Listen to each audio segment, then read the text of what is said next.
السلام عليكم.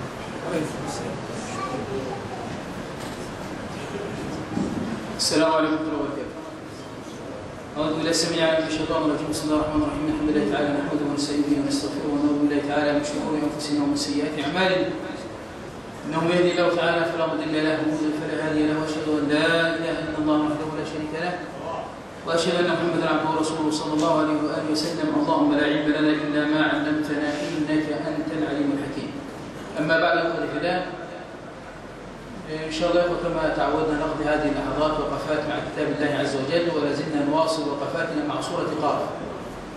قلنا يا إخوة في هذه السورة قبل أن نبدأ في درس اليوم بأن المولى تبارك وتعالى وصف أهل النار ب6 صفات، ووصف أهل الجنة ب4 صفات. ما هي صفات أهل النار كما وردت في سورة قاف؟ قال ربنا عز وجل: ألقيا في جهنم كل كفار.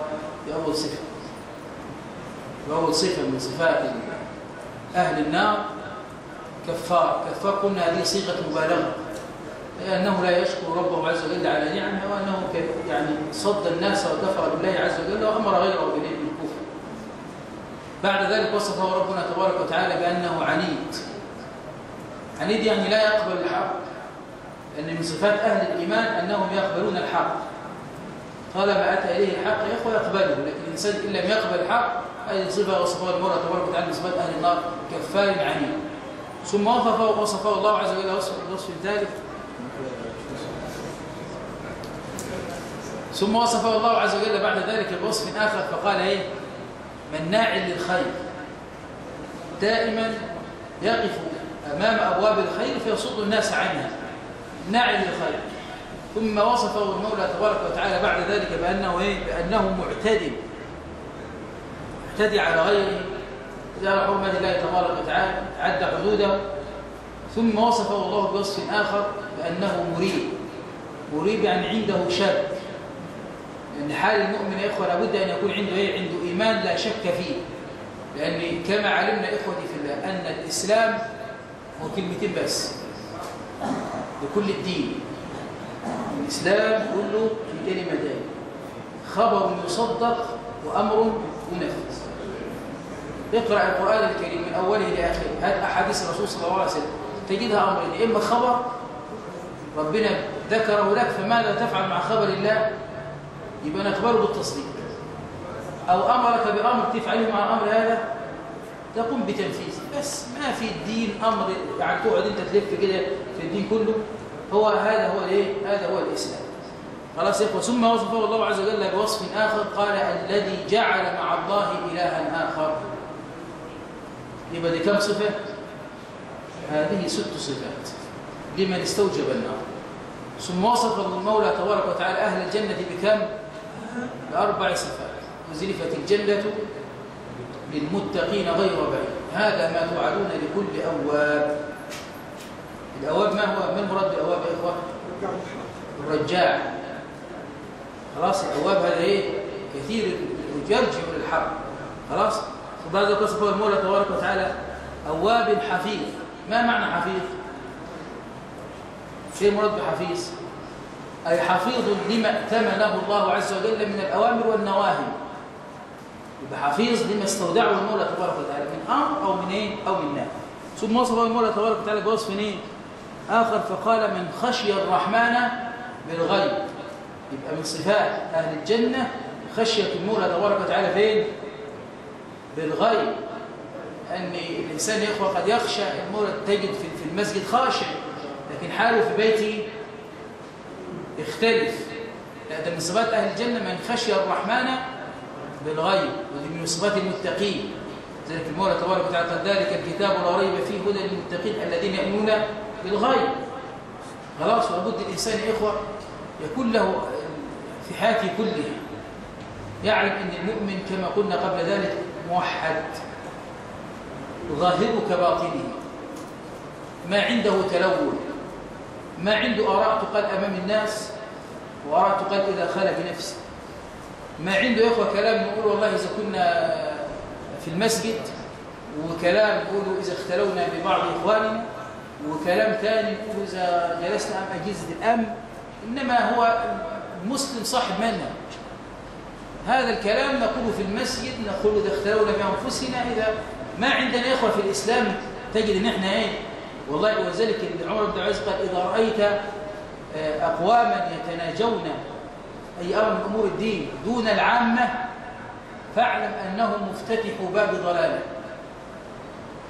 هو لك بنقفل الباب كده عشان نقول كلمتين دول تعرف إن إحنا إيه؟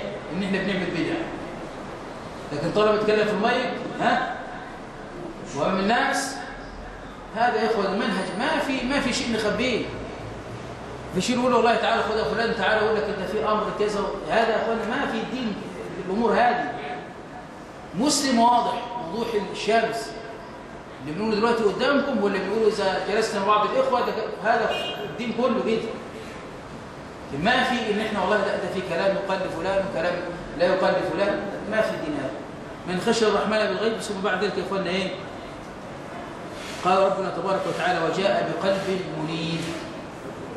منيب يعني إيه؟ خاضع لربه تبارك وتعالى. هذا الذي ينفعه. ولذلك إحنا قلنا يا إخوة قبل ذلك إن أمراض القلوب هذه أشد فتكا من أمراض الأبدان. إن مرض البدن ده أنت واحد مثلا كان عنده الكبد، عنده الكلى، عنده السكر، عنده الضغط، أي مرض مجرد ما بيموت معاه مرض بعد ذلك خلاص انتهى. لكن طب مرض القلب لا، هذا يوم لا ينفع مال ولا بنون إلا من أتى الله بقلب سليم. يبقى سليم ده إيه؟ مراد يعني الصمامات شغالة والقلب ينبض؟ لا، مراد انه سلم من الغل والحقد والحسد وأمراض القلوب، سلم من محبة غير الله، سلم من الخوف من غير الله تبارك وتعالى. هذه طبعا صفات هي صفات أهل الإيمان. ثم بعد ذلك قال ربنا تبارك وتعالى وكم أهلكنا قبلهم من قرن قبل أن ندخل هذه المرة تبارك وتعالى قال ادخلوها بسلام ذلك يوم الخلود لهم ما يشاءون فيها ولدينا مزيد. مزيد المراد المزيد يا إخوة ما هو؟ رؤية الله عز وجل فين؟ في الجنة. طيب هل يا إخوة ربنا تبارك وتعالى يرى في الدنيا؟ يرى في الدنيا ولا شيء محمد فيه؟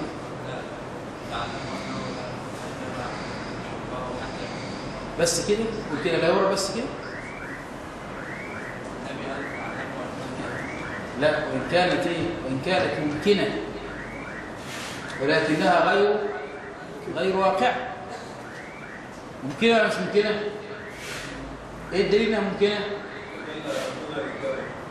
لما المرض سيدنا موسى سأل ربه قال إني أنظر إليك. لو كانت غير ممكنة ما سألها نبي الله موسى، لكن ممكنة لكنها غير واقعة. يبقى نقول إن هو إيه؟ إنها ممكنة في الدنيا لكنها غير واقعة. الرسول قال تعلموا أنه لن يرى أحد منكم ربه حتى يموت. يبقى شوف ربنا في الدنيا؟ لا. طب واحد لو شفت ربنا في الدنيا يقول له هذا زنديق ضال مضل. خلاص؟ طب شفت الرسول يقظة صلى بينا في سنة كده في رمضان، كل رمضان تطلع حاجة. في سنة قال لك الإمام كان قاعد بيصلي بالناس القيام فراح راجع كده ورا اتفضل يا سيدي يا رسول الله صلي بينا. خلاص؟ طبعا عاد المسجد بيت بركة، عاد سمعت الناس كلها ده النبي صلى الله عليه وسلم صلاة. طب ما هل فعل حدث هذا مع الصحابة؟ النبي صلى بهم؟ كله طبعا ده يقول ده ضلال. هذا ضلال. خلاص؟ طيب رؤية الله في الآخرة، هل الكفار يرون ربهم في الآخرة؟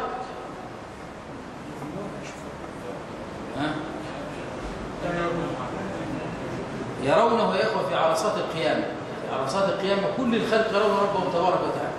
ما منكم من أحد إلا سيكلمه الله وليس بينه وبين الله حجاب. خلاص؟ يبقى أخواننا يرون ربهم، لكن بعد أن يدخل أهل الجنة الجنة وأهل النار النار يحجب ربنا تبارك ويحجب نفسه عن مين؟ عن الكفار ويراه عباد الله المؤمنين. زي الرسول قال إنكم سترون ربكم يوم القيامة كما ترون القمر ليلة البدر لا تضامون في رؤيته. وفي رواية لا تضامون في رؤيته.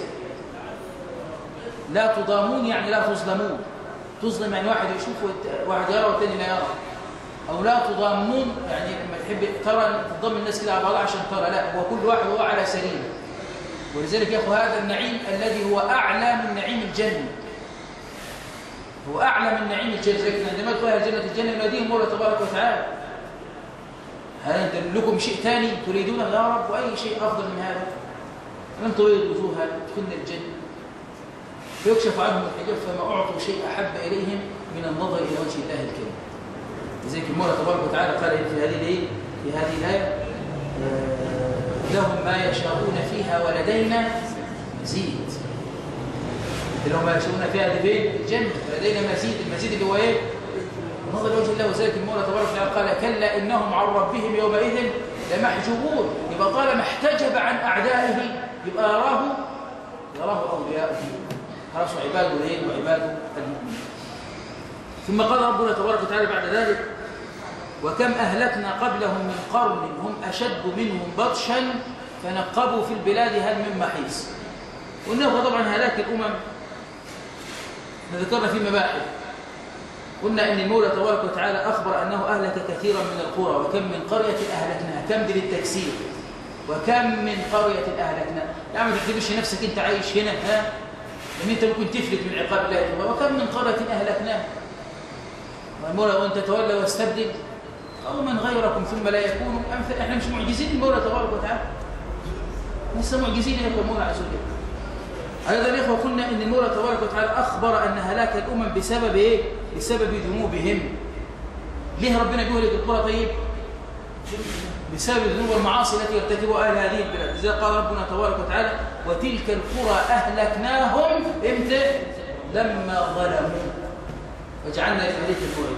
أيضا إخوتي في الله المولى تبارك وتعالى أنه أخبر أنه لا يهلك القرى حتى يرسل إليهم رسولا وما كنا معذبين حتى نبعث رسولا. أيضا إخوتي في الله أن المولى تبارك وتعالى يقص علينا خبر الأمم السابقة. لماذا؟ للعبرة والعظة. فاقصص القصص لعلهم يتفكرون. يكتظن أن أنت ممكن تفلت من عقاب الله تبارك وتعالى، والأمة دي لها إيه؟ خصوصية عن بقية الأمم. أيضا إخوتي في الله أن الله عز وجل أخبر أن أهل الترف والغنى هم من يكذب بالرسل من القرى. إذا قال ربنا عز وجل وما أرسلنا في قرية من نذير إلا قال مترفوها إنا بما أرسلتم به كافرون. مترفوها اللي هي الناس يعني الأغنياء دائما تجد الفساد والضلال. ليه؟ هو قاعدين في ميدان التحرير معاه فلوس وأنت فرحت خلاص يقول لك البلد خربت عملت عامل له خميره زي ما بيقولوا خلاص. انت عندك خميره انت يوم بيوم.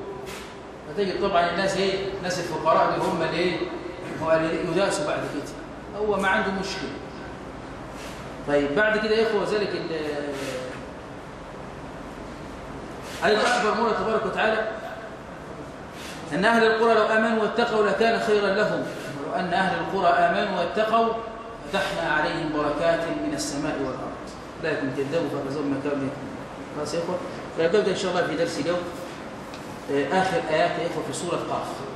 احنا كنا ننهي فين؟ ننهي هذه السوره. قال ربنا عز وجل واستمع يوم ينادي المنادي من مكان قريب يوم يسمعون الصيحه بالحق ذلك يوم الخروج انا نحن نحيي ونميت والينا المصير يوم تشقق الأرض عنهم سراعا ذلك حشر علينا يسير نحن أعلم بما يقولون وما أنت عليهم بجبار فذكر بالقرآن من يخاف وعيد. يبقى كما بدأت السورة بالحديث عن اليوم الآخر ختمت بالحديث عن اليوم الآخر. خلاص؟ يبقى بدأها بالحديث عن اليوم الآخر وختمت أيضا بالحديث عن اليوم الآخر. واستمع أي واستمع يا محمد. الخطاب لمن؟ لرسول الله صلى الله عليه وسلم. يوم ينادي المنادي من مكان قريب. قال قتادة قال كعب الأحبار يأمر الله تعالى ملكا أن ينادي على صخرة بيت المقدس. إذا النداء يكون من فين؟ صخرة بيت المقدس. أيتها العظام البالية والأوصال المتقطعة إن الله يأمركن أن تجتمعن لفصل القضاء. إن الله يأمركن أن تجتمعن لفصل القضاء. تخرج طبعا الناس من إيه؟ تخرج الناس من قبورهم. وإذا قال ربنا تبارك وتعالى يوم يسمعون الصيحة بالحق أي النفخة الثانية التي تكون فين؟ التي تكون في الصور. النفخة الثانية التي تكون فين؟ في الصور. خلاص؟ طيب لماذا قال بالحق؟ أي التي تأتي بالحق، الحق اللي هو إيه؟ اللي هو يوم القيامة. ويبقى النداء ما يكون من فين؟ من صخرة بيت المقدس. وبلاد الشام يا إخوة هي أرض المحشر والمنشر.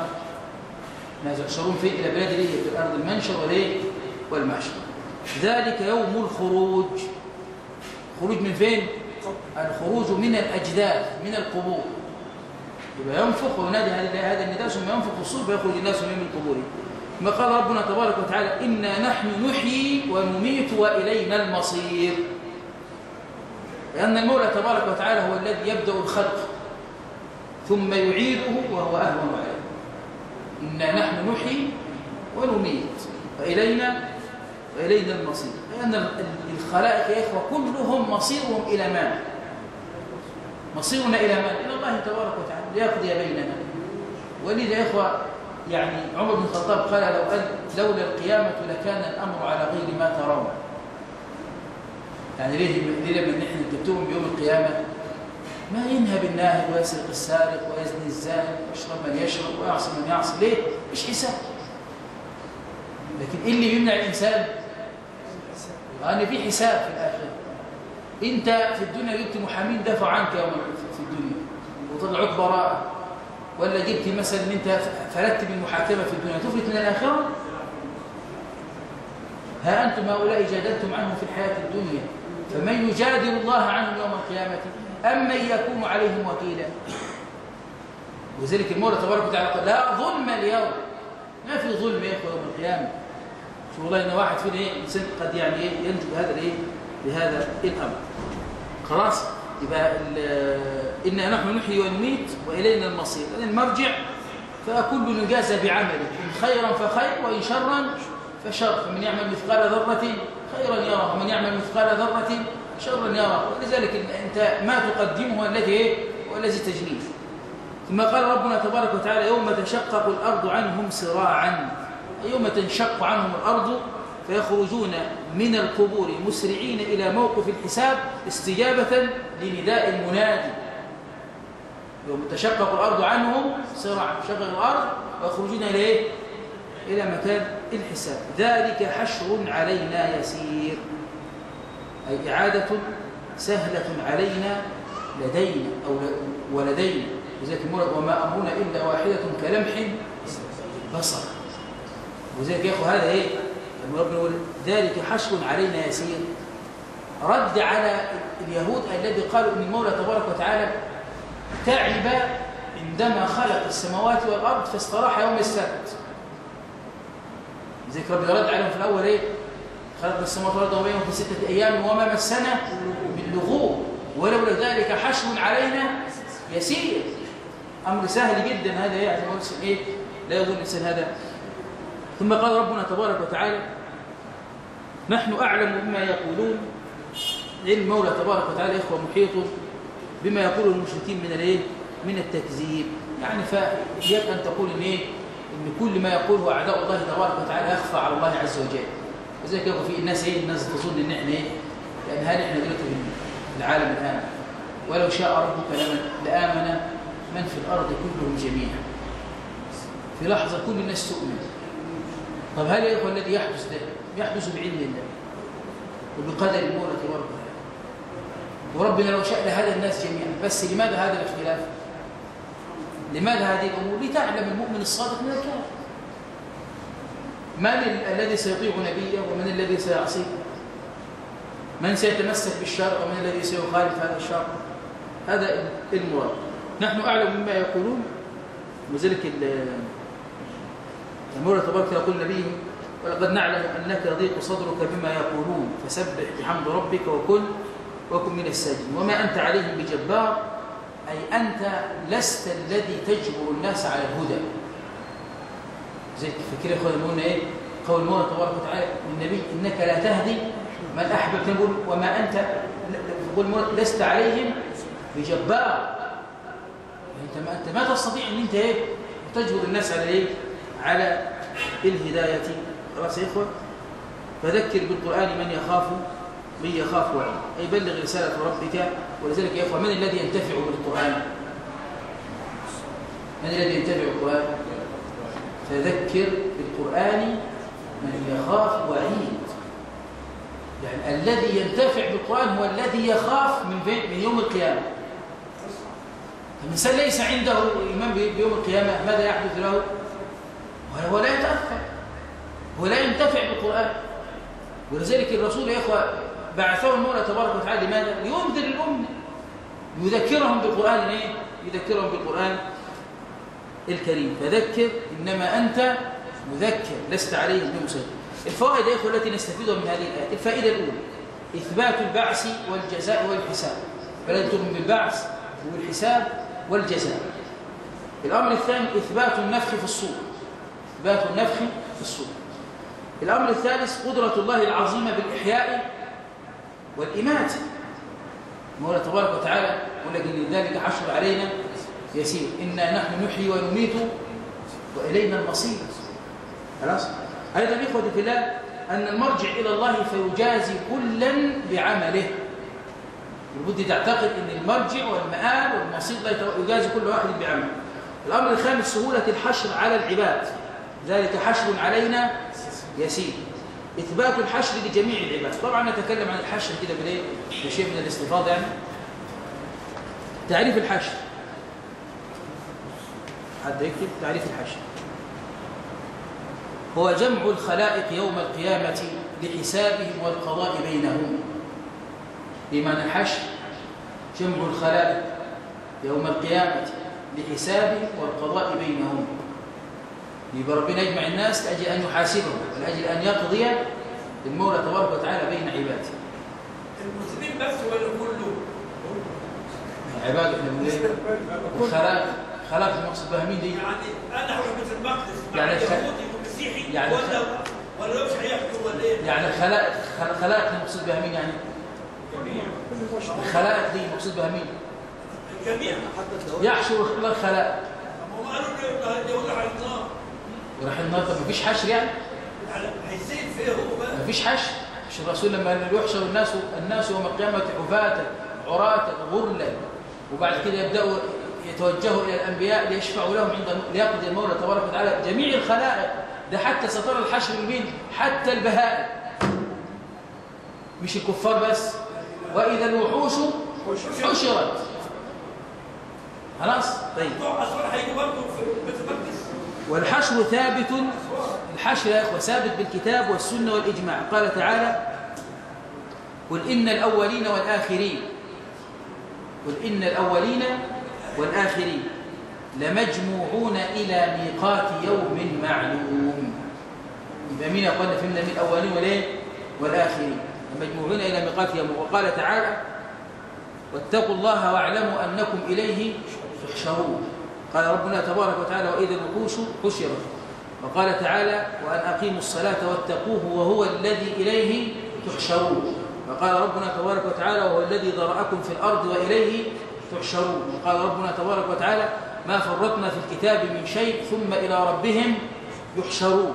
وقال صلى الله عليه وسلم: يحشر الناس يوم القيامة على أرض بيضاء عفراء، خلاص، ليس فيها علم لأحد. أنا قلت بقى إن أرض الشام هي أرض محفوظة، لما الحديث ده بيقول إن هي أرض بيضاء غير الأرض بتاعتنا دلوقتي. بعد كده احنا بتعرف ان انت ايه؟ المولى تبارك وتعالى يحشرهم على هذه الارض. خلاص؟ هل على نفس هيئتها؟ مش فاهم. هل على نفس هيئتها؟ الارض الشام مش بيضاء. يحشرهم على هل ارض الشام تسع الناس الان كلهم؟ هل تسع الناس كلهم الان؟ والاولين والاخرين؟ طيب. بعد كده يا اخوانا يحشر كل شيء حتى الايه؟ حتى البهائم. دل على حشر البهائم عدة أدلة. قوله تعالى: وإذا الوحوش حشرت. وقول المولى تبارك وتعالى: وما من دابة في الأرض ولا طائر يطير بجناحيه إلا أمثالكم ما فرطنا في الكتاب من شيء ثم إلى ربهم يحشرون. بجميع الخلائق. وحديث أبي ذر النبي صلى الله عليه وسلم رأى شاتين ينتطحان فقال: يا أبا ذر أتدري فيما ينتطحان؟ قال: لا. قال: لكن الله يدري وسيقضي بينهما. لكن الله يدري وسيقضي بينهم. وحديث مانع صدقة الإبل والبقر والغنم وأنها تجيء يوم القيامة أعظم ما كانت أسمنه تنطحه بقرونها وتطأه بأضلافها. رجل ربنا مديه غنم مديه بقر ولا يؤدي الزكاة، تأتي يوم القيامة أسمن ما كان. ماذا يحدث له يوم القيامة؟ تطأه بأقدامه. تطأه بأقدامه. طبعا الآثار الواردة في قوله تعالى يوم ينظر المرء ما قدمت يداه ويقول الكافر يا ليتني كنت ترابا، وأن الله تعالى يجمع الوحوش ثم يقضي بينها من بعضها لبعض ثم يقول لها كوني ترابا فتكون ترابا، فعندها يقول الكافر يا ليتني كنت ترابا. كيف يحشر الناس؟ كيف يحشر الناس؟ يحشرون حفاة عراة غرلا. حديث النبي صلى الله عليه وسلم يحشر الناس يوم القيامة حفاة عراة غرلا. حفاة يعني لا يلبسون نعالا، عراة لا يلبسون ثيابا، غرلا أي غير مختونين، غير مختونين. قالت عائشة يا رسول الله للرجال أو الرجال والنساء ينظر بعضهم إلى بعض؟ قال يا عائشة الأمر أشد من أن ينظر بعضهم إلى بعض. متفق عليه. ما إن في هذا الوقت يقول النص ينظر الناس بعضهم إلى بعض، الأمر أشد من ذلك. وعن ابن عباس عن النبي صلى الله عليه وسلم قال إنكم تحشرون حفاة عراة غرلا، ثم قرأ كما بدأنا أول خلق نعيده وعدا علينا إنا كنا فاعلين. وأول من يكسى يوم القيامة إبراهيم عليه السلام، وحديث متفق عليه. لماذا أول من يكسى إبراهيم عليه السلام؟ حبوا في النار. قال أن الجزاء من جنس العمل.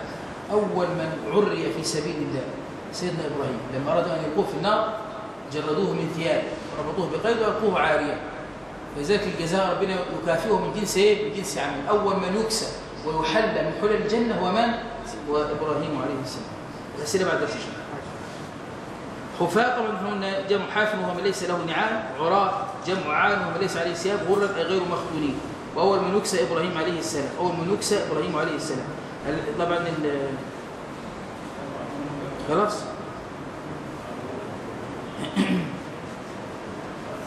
طب الحكمة قلنا من ذلك سيدنا إبراهيم قيل أنه أول من عري في سبيل الله، وقيل أنه أول من أمر بلبس السراويل إذا صلى مبالغة في التستر رضي الله عنه. خلاص. أرض المحشر يا إخوة أرض الشام. عن سهل بن سعد قال رسول الله صلى الله عليه وسلم يحشر الناس يوم القيامة على أرض بيضاء عفراء كقرصة نقيا ليس فيها معلم لأحد، رواه البخاري. عفراء ليس بياضها ناصع، بيضاء ليس بياضها ناصع. خلاص. ليس فيها معلم لأحد أي شيء من العلامات التي يهتدي بها في الطرقات كالجبل والصخر والبناء. السابع يا إخوة من الدروس المستفادة من هذه الآيات التهديد للكفار الذين يتكلمون في الرسول صلى الله عليه وسلم ويكذبونه، فإن الله محيط بهم مطلع عليهم وسيجازيهم على أعمالهم، نحن أعلم بما يقولون. خلاص. ربنا عالم ويعلم كل ما يتكلم به الإنسان. الأمر الثامن يا إخوة أن الهداية بيد الله. خذها من فين؟ لا، في الآية اللي معانا دي. هداية بيد الله، مش احنا خدناها في الآيات؟ وما أنت عليهم بجبار، وما أنت عليهم بجبار. خلاص. وأنت لا تستطيع أن تجبر أحد على الدخول في الإسلام. هذا بيد من؟ بيد الله. أن الأمر بيد من؟ بيد الله. النبي يجبر أحد على الدخول في الإسلام؟ واحد يقول لك الله الرسول كان موجود دلوقتي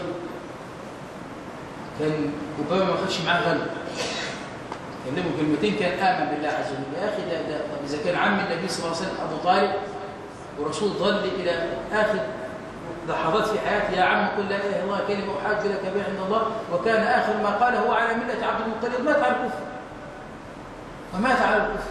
سيدنا إبراهيم ابنه مات كافرا، سيدنا نوح ابنه مات كافرا، سيدنا إبراهيم أبوه كافر. يبقى الهداية بيد من؟ بيد الله عز وجل. وذلك الهداية أنت تملكها، أنت لا تملك الهداية، بس أنت معك أولادك أنت بترشدهم وتدلهم على الخير، لكن الهداية بيد من؟ والتوفيق بيد الله. الأمر التاسع أن الرسول صلى الله عليه وسلم لا يملك أن يهدي أحدا، إنما عليه البلاغ وهداية الإيه؟ وهداية الدلالة. أيضا تسلية للدعاء بألا يغتموا بعد إيمان بعض أقاربهم، بعد إيمان بعض أقاربهم فلله الحكمة البالغة. أما الشيخ والشيخ ابنه فاسد، شوف يا عم الشيخ ابنه يطلع في يا أخي ما ده هداية بيد إيمان، هداية بيد الله، هداية بيد الله. ولذلك شوف يعني فرعون هذه الأمة من هو؟ ابن مين؟ كريم بن أبي جهل. كريم بن أبي جهل الناس تمسك سيف واحد في المعركة ويمسك سيفين، خلاص تصد عن سبيل الله وأريد أن أكفر لأن كان لي ماضي أنا أستدرك ما فاتني. خالد بن الوليد أبوه مين؟ الوليد بن المغيرة. عمرو بن العاص أبو العاص بن هشام. خلاص زي تجد هؤلاء صناديق صفوان بن أمية أبو أمية بن خلف. يبقى الإنسان ما يملك الله. وسيدنا نوح ابنه كيف زوجته امرأة نوح امرأة لوط ما آمنته خذ أقرب الناس إليه. أنه لا يستفيد من القرآن إلا من اتبعه وخاف وعيده وعمل به. فين نأخذ يا أخوانا الدليل على هذه؟ فذكر بالقرآن من يخاف وعيد. يبقى من الذي يستفيد القرآن؟ الذي عنده خوف يخاف يوم القيامة. ليس كل أحد يستفيد من القرآن، ليس كل أحد يستفيد من القرآن. من هذه الآية أيضا يذكر القرآن من يخاف وعيد. لذلك احنا أيضا برضه كان في آية أخرى تدل على هذا ليه؟ على هذا المعنى كنا ذكرناها قبل ذلك بس خلاص. زي ما قلنا ان القرآن إن في ذلك لذكرى لمن كان له قلب أو ألقى السمع فهو شهيد. ومن الذي ينتفع الذي له قلب خلاص وألقى السمع فهو هو شهيد. أيضا الإخوة بعد ذلك قلنا ليس كل أحد يستفيد من القرآن كما قال تعالى قل هو للذين آمنوا هدى وشفاء والذين لا يؤمنون في آذانهم وقر وهو عليهم عمى. شوف معني زي احنا قلنا في الدرس الماضي القرآن هو مؤثر ولا غير مؤثر؟ من دليل على أنه مؤثر وأنزلنا هذا القرآن على جبل. خلاص. قول المولى تبارك وتعالى إنما المؤمنون الذين إذا ذكر الله وجلت قلوبهم. يبقى القرآن مؤثر ولا غير مؤثر؟ مؤثر. طب لماذا لا نتأثر؟ المشكلة مش في القرآن، المشكلة فين؟ نعم لأن ما في قلوب. لهذا احنا عملنا القرآن لمين؟ أصبح القرآن للأموات فقط. لذلك أخوة كان قيل إن إمام نافع المدني نافع المدني كان على ما أظن حمزة أحد أئمة القرآن عن العشر المشهورين وكان على علم وتقى لا يتبرد. فلما مات وجدوا من نحره إلى صدره مثل ورقة المصحف. من صدره من نحره إلى صدره مثل ورقة المصحف. خلاص وهم يغسلونه. خلاص على ما أظن أحد الأئمة القراء يعني لا أدري ما اسمه على ما أظن نافع المدني أو غيره. خلاص زي ورقة المصحف على صدر أبو جعفر المدني. نعم أبو جعفر المدني. نعم. ونافع المدني إخوة كان إذا أقرأ القرآن يشم منه رائحة المسك. لما يقرأ القرآن يشم منه رائحة المسك. فقيل له يا إمام هل تضع طيبا عندما تقرأ؟ تضع طيبا. وذلك نافع يقول أخذ القرآن من 70 من صحابة رسول الله صلى الله عليه وسلم وكان إمام المدينة قارئ المدينة. خلاص. فطبعا هذا الرجل أخذ من 70 من التابعين أو من الصحابة لا أدري برضه ذلك. لكن خلاص القصة أنه كان إذا أقرأ القرآن يشم منه رائحة المسك. فقيل له هل تضع طيبا عندما تقرأ؟ قال لا ولكني رأيت رسول الله صلى الله عليه وسلم يوما في المنام أنه قرأ القرآن في فمه. اللي قرأ القرآن في فمه قال فأنا من يومها أجد هذه الرائحة.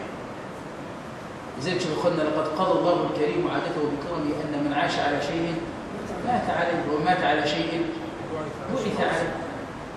تيجي أنت تحب القرآن تموت على القرآن وتحشر مع أهل القرآن. اقرأوا القرآن فإنه يأتي يوم القيامة شفيعا لمين؟ لأصحابه. شوف كلمة أصحاب مش قراء، لأصحابه.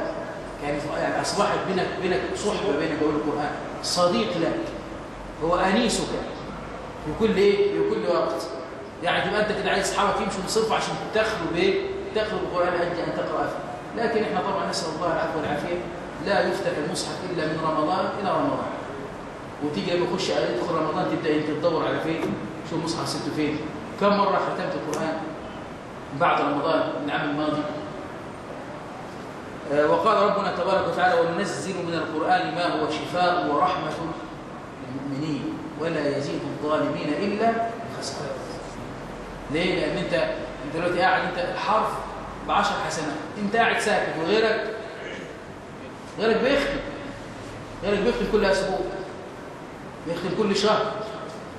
ولا يزيد الظالمين إلا خسارة. أنت خسران خاسر. وقال ربنا تبارك وتعالى ولا يزيدن كثيرا منهم ما أنزل إليك من ربك طغيانا. خلاص. نسأل الله العظيم قرآن بساعتنا إن شاء الله دي احنا بدينا من سورة إيه؟ من سورة قاف.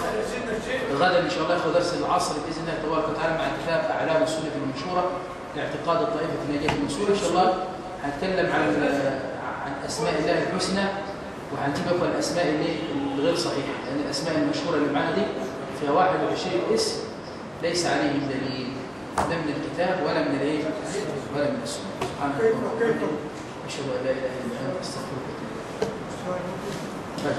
كيف تفضل الزوجة والمتعة بالنسبة للزوجة المطلقة وهي سنتين الرجل كما تفعل معها؟